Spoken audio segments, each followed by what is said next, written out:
Continuamos en la entrevista por Viviu Pau Televisión, la señal digital HD 3.1 y por el fanpage Viviu Pau TV. Son las 12 de la tarde con 32 minutos, siempre en vivo. Vamos ahora a conversar de un tema que hemos venido abordando en varias oportunidades con diferentes invitados desde diversas aristas o enfoques que está vinculado con el retorno a la educación presencial. El día 28 de marzo, como lo ha dicho el gobierno nacional, deben estar ya todos los escolares en sus aulas para retomar después de 2 años las labores presenciales o también semipresenciales. Vamos a dialogar en esta oportunidad con la egresada de la Universidad Privada Antonio Borrego y es educadora, con mucha experiencia en temas académicos. Actualmente se desempeña también como académica docente en la Universidad San Pablo en Arequipa. Ella es Mónica Sánchez, para que nos converse de su experiencia como educadora, cuáles son las condiciones que se deben de tener presentes para asegurar, garantizar un año escolar exitoso y sobre todo para no poner en riesgo la salud de los escolares. Mónica, bienvenida a la entrevista. Un gusto conversar contigo. Muy buenas tardes. Hola Beto, buenas tardes. ¿Cómo estás? Encantada y muchas gracias por la invitación.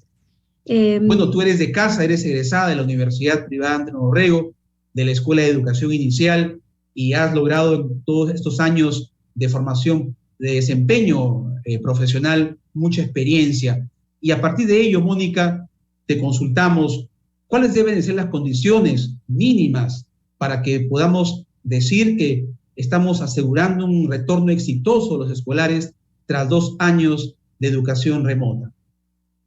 Sí, han sido 2 años muy complicados, han sido 2 años de mucho aprendizaje, ¿no? De mucho aprendizaje, de ir aprendiendo del error, ¿no? De irnos equivocando en el camino, pero ahora es un momento, este 2022 es un momento súper importante, este retorno. Tiene que tener un plan de recibimiento para los chicos, tanto los niños como también los adolescentes. Tiene que tener un plan de recibimiento que no solamente debe implicar este momento de pensar solamente en la parte cognitiva o en aquellos temas que no se desarrollaron a lo largo de estos 2 años y querer recuperar en ese sentido el tiempo, sino también que tiene que tener un plan de recibimiento enfocado a esta parte emocional de los chicos, cómo los vamos a recibir. No podemos recibirlos pensando que, estuvieron de vacaciones y estamos de vuelta, ¿no? Tenemos que recibirlos justamente pensando en que fue un año, fueron 2 años diferentes y venimos de una pandemia, seguimos con este tema todavía de salud. Entonces, no solamente hay que preocuparnos por los temas de bioseguridad, sino también por este tema emocional. Efectivamente, en eso estamos de acuerdo, Mónica, que lo importante, además de la parte cognitiva, de los conocimientos, la información que los chicos merecen para seguir desarrollando su proceso de enseñanza-aprendizaje, es fundamental la parte emocional, la salud psicológica, emocional de los chicos. Y todavía existen en algunas familias, porque hemos conversado con autoridades de la salud también, que por temor, por desinformación, se resisten y tienen miedo de enviar a sus hijos a las aulas. ¿Tú qué le dirías como educadora a esos padres que todavía dudan y no quieren que sus hijos retornen a la presencialidad? Yo les diría que hay que confiar en que las instituciones educativas, tanto particulares como públicas, van a poner todo de su parte para poder respetar los protocolos de bioseguridad. Tenemos que aprender a vivir con esta nueva normalidad, en esta nueva realidad. Este tema de la pandemia no va a desaparecer de un día para otro. Estamos volviendo a vincularnos con todos los temas de poder salir, de poder caminar, de poder ir a un centro comercial, de poder ir a algún espectáculo. Y lo mismo tiene que pasar con la educación. No podemos dejar que los chicos sigan 2 años más o 3 años más recluidos dentro de que las casas se volvieron las aulas de nuestros estudiantes.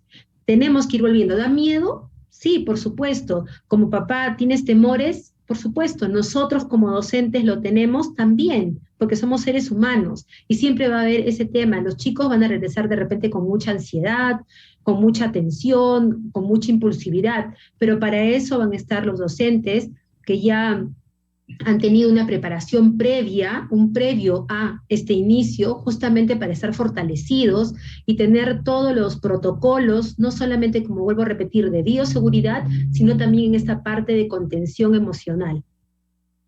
Sí, en ese aspecto es muy importante, Mónica, lo que tú destacas.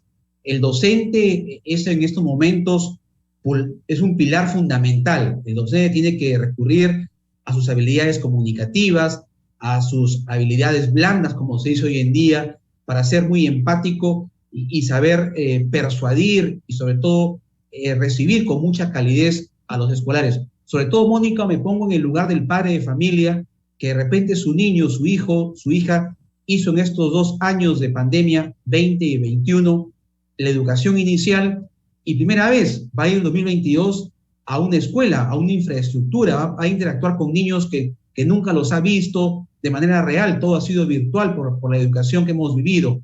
En esos casos, ¿qué se recomienda en un maestro cuando va a encontrarse con niños que la educación inicial, 4 y 5 años, la hicieron de manera remota y no presencial? Sí, y esto me hace recordar, Beto, que tuve el otro día una charla también con profesores aquí en Arequipa, de la UGEL, y justamente yo les hablaba de que lo que nosotros necesitamos es crear un clima positivo, un buen ambiente para recibir. Y justo hablábamos del inicial, ¿no? ¿Qué va a pasar con ese niño que hizo 3 y 4 años virtual y ahora le toca ir a 5? Normalmente una maestra de inicial sabe que cuando te llega el niño de 5 fluye muy bien, ya está adecuado, no llora, etcétera, pero ahora podría pasar de que ese niño de 5 llore, porque ese niño de 5 ha estado 2 años haciendo la educación inicial en su casa, con su mamá, con su papá al lado. Entonces, eso va a generar que las maestras, no solamente del nivel inicial, primaria, secundaria, podamos crear nuevas estrategias. Y una de estas estrategias que a mí me parece que es súper importante, es justamente ayudarlos a los alumnos a que aprendan a nombrar y etiquetar sus sentimientos, que es tan importante, ¿no? Que aprendan a reconocerlo, que sepan ponerlo en palabras, que aprendan a verbalizar, a decir cómo se sienten. Y eso es muy importante, y eso es algo que todos los maestros, de todos los niveles, nosotros también, que enseñamos en universidad, lo vamos a tener que hacer, porque los chicos van a venir con una mochila cargada de emociones, cargada de dudas, y tenemos que apoyarlos en ese sentido.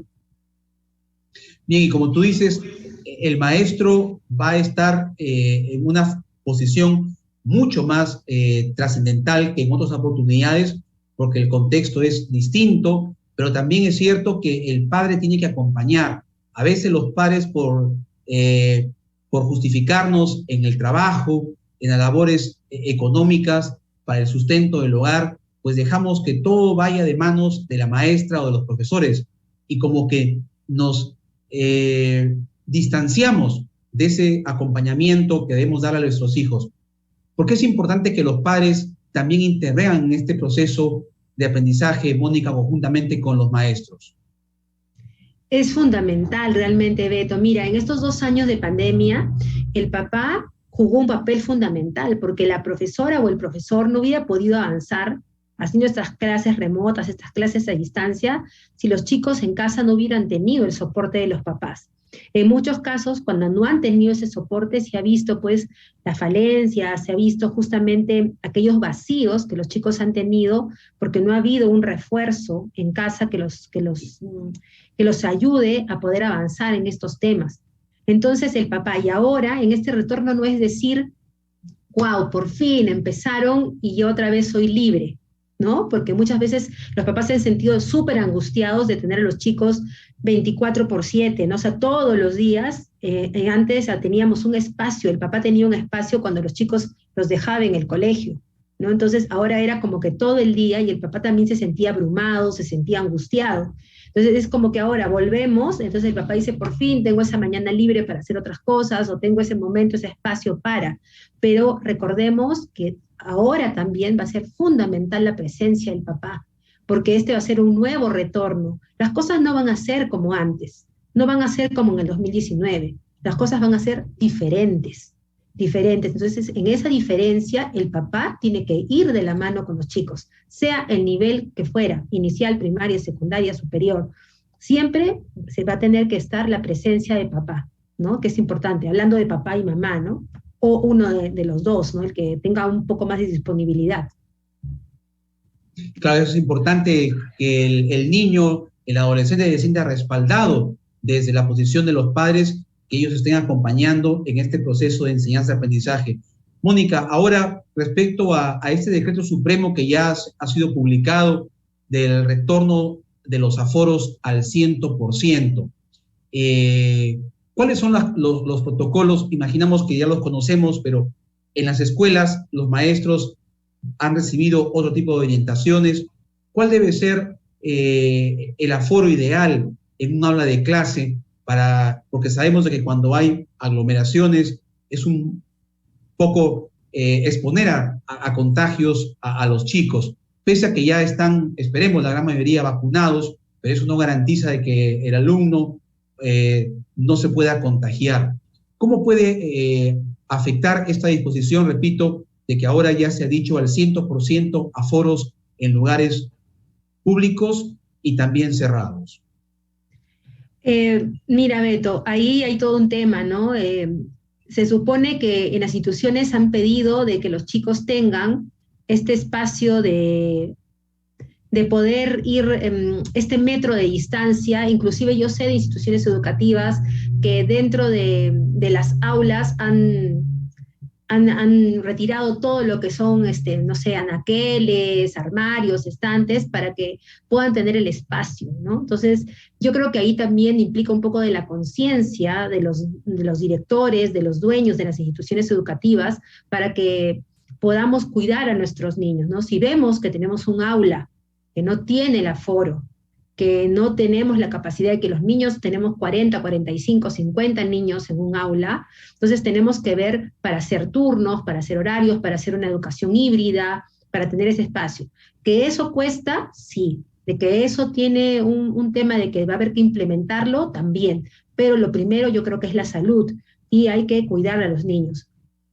Si bien es cierto, estamos vacunados y todo, yo también creo que en el camino los niños se van a contagiar, o sea, eso es natural, se van a contagiar, los maestros nos vamos a contagiar también, pero la idea es que podamos evitar que sea de una forma masiva y que podamos preservar la salud, ¿no? La salud de las personas. Ahora, ¿qué disposiciones técnicas ha emitido o ha hecho públicas el Ministerio de Educación respecto a que si, por ejemplo, en un aula de clase de educación inicial o primaria o secundaria, un niño de repente es diagnosticado con COVID? Eso involucra que al día siguiente de ese diagnóstico los demás niños ya no pueden retornar, o ese niño se va a aislar, tiene que hacer pruebas a los compañeros, al profesor. ¿Cómo va a manejarse ese aspecto sobre el protocolo en estos casos, Mónica? Lo que yo tengo entendido, Beto, es que se va a trabajar con ese tema de la burbuja, ¿no? En ese caso, si se detecta a la persona, todas las personas que estuvieron en contacto con, tienen que volver a ir a hacer esta cuarentena, que ahora ya no es de 14 días, sino que lo último que han dicho es 7 días, ¿no? Entonces, eso va a ser un poco lo que se va a tener que hacer. Y que en el camino va a pasar, sí va a pasar.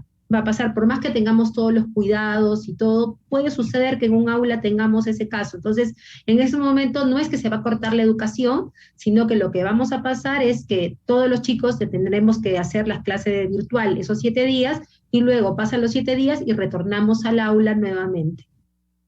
Bien, Mónica, finalmente, de tu experiencia como educadora, sabemos que la realidad en los colegios públicos, colegios del Estado, es muy diferente a la de los colegios privados o colegios particulares. Hay una brecha enorme en infraestructura, mobiliario, etc.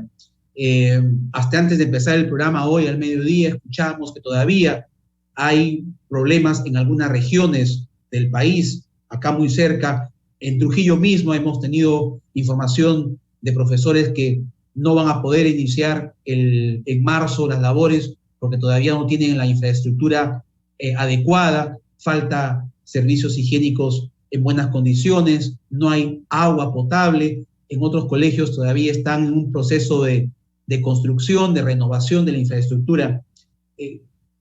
Partiendo de estas situaciones, de este diagnóstico, Mónica, ¿tú cómo auguras el año escolar? Vamos a tener que en el camino, como tú dices, hacer muchos ajustes. ¿Cómo vislumbras tú este año escolar con las condiciones que estamos hoy en día, 2022? Beto, yo creo que va a ser un año de aprendizaje para todos, un año de aprendizaje para los maestros, un año de aprendizaje para los estudiantes. Definitivamente las brechas se han visto mucho más marcadas en estos 2 años en el tema de la educación particular y de educación pública, ¿no? Hay una gran brecha, realmente la brecha se ha hecho mucho más amplia. Y es triste, ¿no? Es triste y lamentable ver de que a la fecha no han hecho nada, todavía hay muchos colegios que no están preparados para recibir. Yo veía un reportaje el otro día en la televisión y era triste ver, ¿no?, los colegios abandonados, todavía con las carpetas sucias, que no están preparados todavía para recibir a los niños y jóvenes que van a un colegio público, ¿no? Y es muy triste realmente porque los niños también necesitan, y esos niños de los colegios públicos han hecho 2 años que ni siquiera han tenido algunos ese vínculo como lo han tenido los del colegio privado, de hacer utilizar una plataforma Meet o un Zoom. Los chicos de un colegio público, la gran mayoría, han hecho la educación a través de un WhatsApp, que no genera vínculo, que no genera conexión, que no ha generado ese vínculo especial que tiene que tener con el maestro, ¿no? Es muy complicado. Más bien los maestros, yo creo, del Estado han hecho maravillas para poder generar un vínculo con los chicos a través de un WhatsApp, que es algo tan complicado, ¿no? Ni siquiera se podían ver. Muy bien, Mónica. Finalmente, estás tú en Arequipa. ¿Cómo están las condiciones ahí en Arequipa para el retorno a la presencialidad?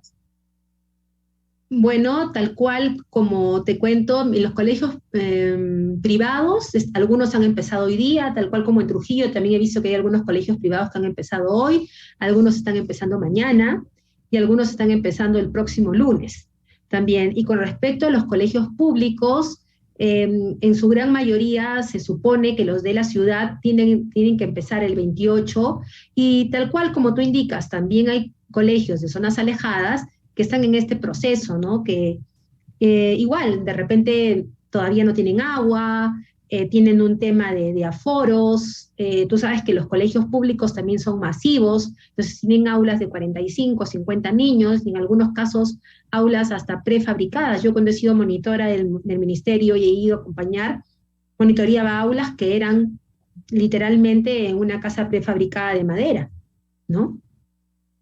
Entonces es todavía un tema que, como te digo, se da a nivel, yo creo, nacional. Este tema de los colegios del Estado es un tema bastante mediático, creo yo, e importante, ¿no? Yo creo que le deberían dar el gobierno la importancia que realmente se merece la educación, ¿no? Que es la base de todo. Así es, y más cuando sabemos que el presidente de la República es un profesor, ¿no? Y que muchos profesores que le dieron su respaldo confiaron en que a partir de este liderazgo que iba a mostrar el presidente de la República, iba a haber un cambio, pues, radical en la educación. Esperemos que poco a poco se vaya dando, Mónica. Muchas gracias por tu participación en la entrevista. Estuvimos con Mónica Sánchez desde Arequipa. Ella es una destacada egresada de la Escuela de Educación Inicial de la Universidad Privada Antenor Orrego, y estuvo hoy día conversándonos sobre estas condiciones mínimas para un retorno exitoso a las aulas. Éxitos, Mónica, que te vaya muy bien. Gracias. A ti también, Beto. Muchísimas gracias por la invitación. Nos vemos. Saludos a todos. Igualmente, buenas tardes. Vamos a ir de esta manera ya cerrando la presente edición correspondiente a hoy, lunes 28 de febrero del 2022. Termina así la entrevista por Vivi Pau Televisión. Gracias. Nos reencontramos el día miércoles. Recuerde que seguimos en tiempos de pandemia. No bajemos la guardia. Distancia física, lavado de manos y use correctamente su mascarilla y vaya a vacunarse. Buenas tardes. que disfrute su almuerzo en familia.